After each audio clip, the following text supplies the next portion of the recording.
My name is Sunday Burquest, and I grew up in Minnesota. I live in Otsego. I have 4 kids. They are 22, just got married 2 weeks ago, 20, 18, and I have a 16-year-old daughter that I'm throwing a Sweet 16 for tonight, so pray for me. And trying to get the DJ lined up and the food and all this, but really we're here, to support breast cancer, and like Mary said, I am a survivor. And the way that I approach it really, and that I just wanted to share this morning, is for me, I noticed in my life that things come in like 3 words, and I end up defining myself in 3 words many times. And what I found through this process, when I first got diagnosed, it was in April of 2012. And I'll get to my 3 words in just a minute because I kind of lead up to them. But I was in my living room one evening itching my bra strap and felt a lump. And when you feel something like that, you're like, oh, surely it's nothing. I'm sure it's nothing. It's just a bump. I mean, that's weird, right? And that was a Friday. And so Monday morning, I went to my regular doctor, and she sent me Tuesday to a breast care specialist. And I had some biopsies done, and I'm still thinking in my mind, this is nothing. I'm 40. I don't have breast cancer. There's no way that I could, And Wednesday morning, I was sitting in my car waiting for a phone call from the clinic. Mind you, I had just found this on Friday, so this is just a few days later. And I'm sitting in my car waiting for the call, and the nurse calls, and first thing she says is, "Are you driving?" And I knew immediately that was not a good sign. So I assured her I was not driving. I was parked waiting for her call. And this sweet nurse, the whole time I was thinking, I feel so bad, this is your job. But she said, we just have to let you know that your test came back. And I'm like, yeah? And she says, you do have breast cancer. You have invasive ductal carcinoma. And then she said, do you know what that means? And I go, yep. And she goes, so you understand I'm telling you have breast cancer. And at that moment, I was like, yep. And I know she was thinking, what's wrong with you? You're not reacting. Why are you acting so calm? And she's like, are you sure you understand what I'm telling you? She goes, can you repeat it back to me? And I go, no, I got it. I understand. And so she, hung up, and, in that moment, your whole life kind of flashes before you, and immediately I'm thinking about my kids and my husband, and I'm trying not to freak out, and I'm immediately thinking about losing hair and surgery and all these things. And I call my husband, and my husband is like steady Eddie. So it doesn't matter what happens, he is like even keeled, which is great for me because I'm like all over the place, right? And so I call him, and he immediately is like, you know what? Everything is gonna be okay. And even though on the inside I was screaming, no, it's not, no, it's not, no, it's not, I have cancer, no, it's not. I knew that there was something to what he was saying, that in the end, everything was gonna be okay. So next I called my mom, and of course, you call your mom, and we're both bawling, but the conversation ended with the same sentence. She said, everything is gonna be okay. And when you're facing something like breast cancer, it's really hard to think, how can everything be okay? Like, I have cancer, right? And within a month, I had a surgery scheduled. I had a double mastectomy. They did do a lymph node dissection, which is typical during that surgery, and came out of surgery to find out it was also in my lymph nodes. And what was funny about that is the doctors had come down and told my husband while I was in recovery, and he had decided they weren't going to tell me that night. They wanted me to get through the night before they told me, more bad news. And so my best friend was coming to say goodbye to me, and I was still totally drugged up. I'm still in recovery, and she can't lie for anything in her life. So she comes in and she grabs my hand. She said, and I don't remember this. I opened my eyes, and she said, I'm just saying goodbye. And I said, it's in my lymph nodes, isn't it? And she's like, So I knew it was. And what I said, which I don't remember, was, well, that's okay. It'll be okay too. And just conked back out. And so that was, a massive process going into chemotherapy, which I did 8 rounds of. I did do a cold cap therapy. I don't know if any of you are familiar, but it's basically a frozen cap with dry ice in it you put on your head during chemo, and it prevents the medications from getting to your hair follicles so you don't lose your hair. It's pretty amazing. And I really, I questioned if I wanted to do the therapy because I was like, I didn't want to be vain, for lack of a better way to say it. I was like, big deal, it's hair, and people lose their hair all the time. But for me, the reason I did it was my father had passed away from cancer, and my father-in-law within the last 6 years. And so when my kids knew someone had cancer and then they saw them lose their hair, the next thing that happened is they passed away. And so I just felt like I didn't want them coming home from school every day seeing me sick with no hair, and in their minds thinking that means that my mom's gonna die. And that was my main motivation for that. But I did all that. I went through radiation, and about 1.5 years later, I got the next, those 3 words that define me were really, you have cancer. That was, at that moment in my life, I felt like it was defining who I was. Although I was thinking down the line, like, I don't want cancer to define me the rest of my life, but it's okay that it is right now, because that's where I was. So I got through, the radiation and that, and about 1.5 years later, I had the doctor give me, the next 3 greatest words, you're cancer free, right? But I don't think people realize that maybe you're going through it, maybe you have a family member that's gone through it, but for me, just because the doctor said you're cancer free did not mean it was over for me. There was a lot of emotional things that came with the cancer that I wasn't anticipating. Some depression, some anxiety, some after effects of the medication. And I could tell on the outside, people around me were like, you're cancer free, what's your problem? They told you don't have cancer, you should be okay now, right? And this is what people around me are thinking, not realizing the emotional toll that it really takes on a person. And I'm saying a couple of years past the diagnosis, I was still dealing with the after effects of it. And for me, and this may sound silly, but for me it came in ways that I wasn't myself. So this may sound silly to you, but I couldn't get myself to do the laundry, and I have 4 kids. I wasn't making dinner. Again, I have 4 kids. I wasn't cleaning the house. Again, I have 4 kids. And I could not get myself to get back to myself to do these things. Like, I honestly didn't care, which is very uncharacteristic for me. And so my kids learned how to do laundry, which is never a bad thing. And they had to help around the house, which is also not a bad thing. But all along I knew I'm still not back to myself.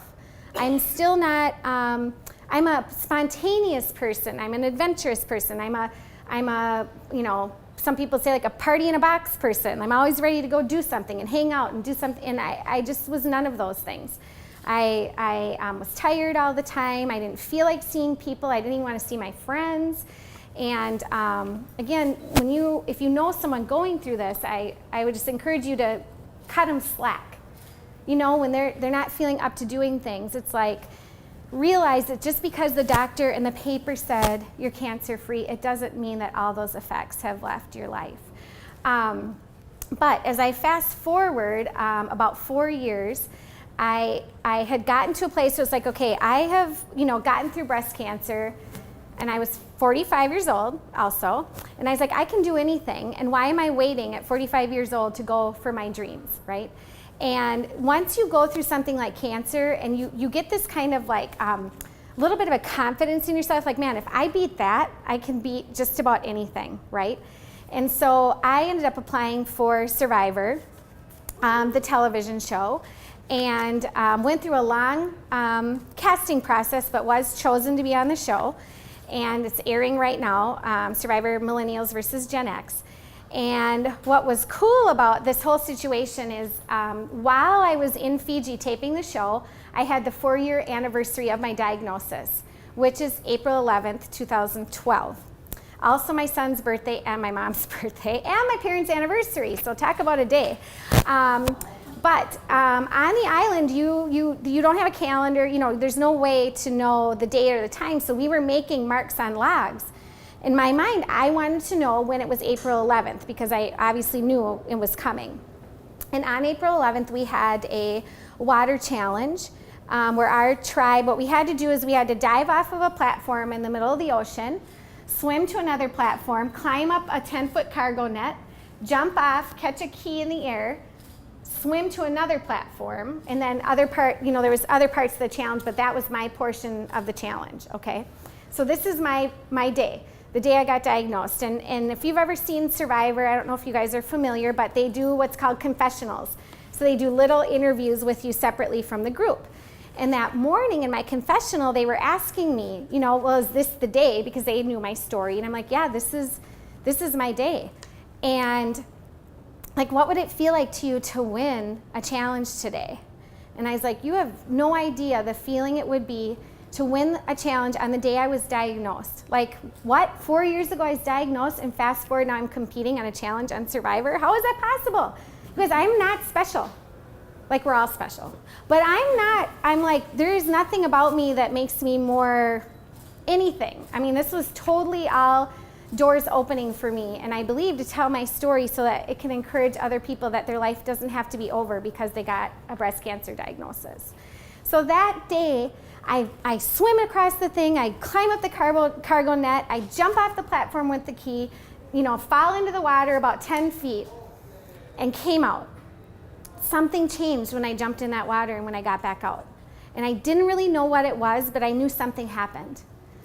So at the end of the show, what happens is you have a psychologist that you meet with, and they help you walk through the process of the show and decompress, is what they say, because it's a very emotionally, mentally, physically challenging show. And so in my session with her, she was listening to all the things I said, and she knew my story. And she said, you know what? What you're saying to me is that you're still here. You're still here. And I looked at her and I was like, oh, you're right. I'm still here. I'm still here. Cancer didn't snuff me out. I am still here. And there's a whole lot of other things that have happened in my life that could have snuffed me out as well. But knowing that, it's like, I'm still here. And I could see in my mind a picture of me going in that water and coming out. And the symbolism for me was that I left the after effects of cancer in that water and came out a different person. And I really honestly believe that's the reason that I ended up on the show. Was not only for myself to see I'm still here, I can do this, and if I can do it, you can do like anything. There's nothing about me that makes me more capable for anything. I was scared to death of those challenges, you guys. I don't know if you've ever seen them, but like, I'm 45. I was the oldest female out there. I'm not athletic. I mean, I work out, but I mean, to jump off these things and crawl on these things, that is not me. And so I just felt like the whole symbolism of it put it in perspective for me. At the end of the game, it was like I went out there one way and I came back a different way. And that doesn't mean you have to have a life-changing experience for that to happen, but what it showed me is that it's okay when those things are still affecting you in your life. It doesn't mean you're weak. It doesn't mean there's something wrong with you because you're still dealing with after effects. It just means you may need a little bit of time. And I feel like for every person, there's going to be that moment where it changes in you, where you realize you completely left cancer behind, and now you're going to be able to be the one that says, I'm still here. And if it happened for me, it can happen for anybody. Because like I said, there's nothing spectacular about me or anything that I did. So I came out of there knowing that something changed in me, that I was a completely different person, and that I could stand and say, you know what, I'm still here. I made it through cancer. I made it through Survivor, which is insane in and of itself. One of my local newspaper printed an article, and the title said Survivor Squared with the little 2 mark on it. And I was like, yes, Survivor Squared. And I feel like everybody can have those moments in their life where they feel like they've survived something, whether it's cancer or anything else. Everybody has stuff that they go through. But on the other end of it, you can get on the other end and be like, you know what, I'm still here. It didn't take me out. And not only that, I can, inspire somebody else to not give up in the same process. And Pink Ribbon Riders, they give financial support to families that are going through breast cancer. And I can tell you that is sometimes overlooked. People think in terms of medical bills and $10,000 this and $10,000 that, where I needed $15 for parking every other day. I mean, I was going to these appointments nonstop, the gas, the parking, having to send gift cards with my kids to eat lunch that day because I wasn't going to be home because of appointments, getting meals brought in the house. I mean, these are practical things that help families. And I'm just going to give you, because I'm on this 3-word kick, I have 3 things that I would just give to you to help you if you know someone going through breast cancer, and you know what? If you don't now, at some point you probably will. They say that it faces 1 in 4 women. And if it's not you, it could be a relative. But the 3 things that I came up with that I know really helped me when I was going through it was just to be a support. And what I mean by that is when I was going through cancer, this is what most people, well-meaning, but most people would say to me, just let me know what you need. Okay, I'm not gonna call you and tell you, I need $30 for parking this week. I'm not gonna do that, you know? So instead of just saying, hey, let me know what you need, be the actual support and say, hey, here's some parking passes, or here's some subway cards for your kids, or do you need me to get your kids anywhere, or do you need me to come wash your sheets? I mean, just practical things, just supporting without waiting for that person to ask you what they need, because they won't. I wouldn't. And it wasn't a pride thing. Well, maybe it was. But it was like, I didn't feel good, and I didn't want to have to think about what I needed, honestly. I literally lived on Stacy's pita chips for months because I didn't feel good. So I like, just give me some pita chips. That's all I care about, you know. But all these little things, the smallest thing is the hugest blessing in someone's life when they're facing a crisis. I knew a woman, well, I still know her. She made me a handmade card and mailed it to me every single day for 3 months. Do you know how many cards that is? And fancy, like things and added glued things and cute things. And she wrote in, out, and the back on every single one of them. Now, that was a small thing maybe to her, but to me, it was huge. So don't ever despise like the small things that you can do to support someone. So A, be supportive and actually do something. Don't ask them. don't tell them to ask you. Number 2, I put shut up. And what I mean by this is when you get, I don't know if you guys have experienced this, but when you get diagnosed, everybody has an opinion on what you need to do. Everybody. So I got diagnosed, and one person that I actually, you know, looked up to, not that I don't anymore, but they told me, you know, I think you should just quit eating sugar for 6 months and see what happens. I'm like, I have 4 children. I have no idea what you're talking about right now, but I have 4 kids. I am not eating sugar for 6 months and seeing what happens, okay? So everybody has advice. And when you're the person sick, you don't want everyone's advice. Because first of all, the whole thing is very confusing. Even from the doctor's standpoint. Well, this researcher says this, but this one says that. There's this drug or that drug, and this many times of chemo, or this radiation, and you could do this, or you can't. I mean, it's so confusing. So to add to that to someone is just not helpful. So I try to practice this. It's hard, but it's like if someone doesn't ask me, then I don't share. In this kind of a situation. And I have a big mouth, so that's hard not to do. But the last one I put down was just shower with love and with help, and that kind of goes with support. But even the practical things, you know, when you're a mom, even if you're not a mom, you're a woman, you're whatever, and you don't feel good. You can't get up and do the laundry or vacuum or, you know, these different things. I remember driving home one day from chemotherapy and seeing a woman jogging in our neighborhood, and I completely lost it. And it was so dumb on the surface, maybe to someone else, but it was like, I cannot do that. Like, I can't do that. I want to go outside, and I can't do that. And there's so many little things like that we can come in as a support and do for people, whether it's meals or that kind of a thing. So just keep those things in mind. What I just want to leave you with is no matter what you go through, no matter what circumstances come your way, or the people that are in your life, there is nothing grand or special about anything that I did other than I just kept believing that it was going to be okay. And on the end, I was able to say, you know what, I'm still here, and you're still here, and many of your loved ones will still be here. And for those that aren't, it's sad, and we're upset, but then we try and teach our kids, you know what, but we keep going, and we can get through things, and it's going to be okay in the end. So my encouragement to you is just, no matter how hard it is in your life, there's always hope, and there's always something to believe for, and there's always something of hope that you can give to somebody that's also going through the same situation.